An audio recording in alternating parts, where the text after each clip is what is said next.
Ehituseelarve. Ehituseelarves tuleb arvestada ootamatute kuludega, et ehitusprotsess ei toppaks ning potentsiaalsed probleemid hõlpsa lahenduse leiaks. Käesolevas videos räägib täieliku rekonstrueerimise lõpufaasis olev eramu omanik, kuidas ehituseelarve protsessis edukalt navigeerida ning asjakohast infot jagab valdkonna ekspert. Kas ehitaja esitatud esmases pakkumises ning lõplikus hinnas oli erinevusi? Ehitajad proovivad pakkuda sellise hinna, millega nad teavad, et nad kindlasti toime tulevad. Selle ehitushinna täpsustamine tegelikult tähendab määramatuse vähendamist. Et kui nüüd keegi on pakkumise teinud, siis esimese asjana proovime selgitada, hea küll, milline on töökulu, milline on materjalikulu. Kui töökulu on kõrgem, kui võib eeldada, siis proovime aru saada, miks. Mida sa oma varasemate kogemuste põhjal tead, et sellise hoone renoveerimise puhul võib välja tulla, mis seda hinda paisutab. Ja siis proovime selle küsimuse ära vastata enne, kui me pakkumisel käed lööme, enne kui me otsustame. Ja kui niimoodi samm-sammult proovida määramatust vähendada, siis tegelikult jõuab selliste mõistlike hindadeni võrdlemisi kiiresti. Kuidas lahendasite ehitusest tulenevaid ootamatuseid? Jõudsime hindade osas sageli sellistele kokkulepetele, et leppisime kokku sellise baashinna, ehk siis leppisime kokku, et sellise tulemuse me saavutame sellise raha eest ja kui nüüd tuleb välja asju, tuleb välja üllatusi, siis lahendame neid, kas siis tunnitasu alusel või mingi muud laadi kokkuleppe alusel, aga alati proovisime selle kokku leppida, et kuidas me seda ootamatust lahendame. Milliseid kompromisse olite sunnitud tegema? Kompromisse sundis peale tööde järjekord aeg, ehk siis kui näiteks oli keegi, kellega oli lepitud kokku mingi töö alustamine ja varasem töö venis, et siis sellest tekkisid sageli, vajadused ümber planeerida või siis tööde järjekorda, tööde mahtu muuta käigu pealt. Aga meil olid väga selged põhimõtted, mida me soovisime ehitusel saavutada endale välja mõeldud ja siis enamasti kompromissid tegelikult tähendasid lihtsalt veidi kallimaid hindu. Kuidas leidsite ehitaja?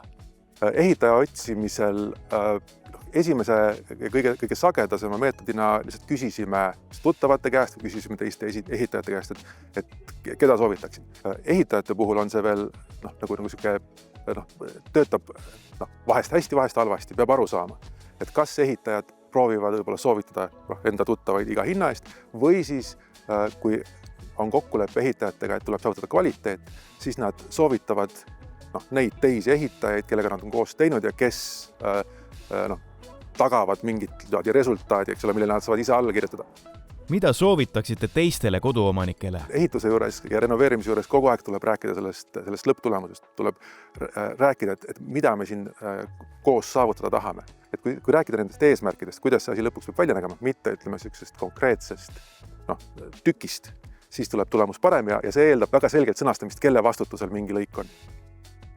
Kuidas analüüsida ehituseelarvet? Ehituseelarvest arusaamine on kahjuks niipidi, et mida lihtsustatum on projekt ja selle põhjal tehtud eelarve, seda lihtsam on sellest aru saada, aga seda ohtlikum see on, sest sealt võivad olla mõned väga olulised töölõigud välja jäänud. Ehituseelarves on rusikareegel, mida rohkem ridu, seda parem ja mida rohkem otsuseid on juba projekteerimise faasis langetatud, kuni materjali valikuid välja, seda lihtsam on tegelikult koostada täpset eelarvet ja seda vähem on hiljem oht, et tuleb halbu üllatusi, et tuleb lisakulusid kuskilt. Kuidas prognoosida tööde maksumust?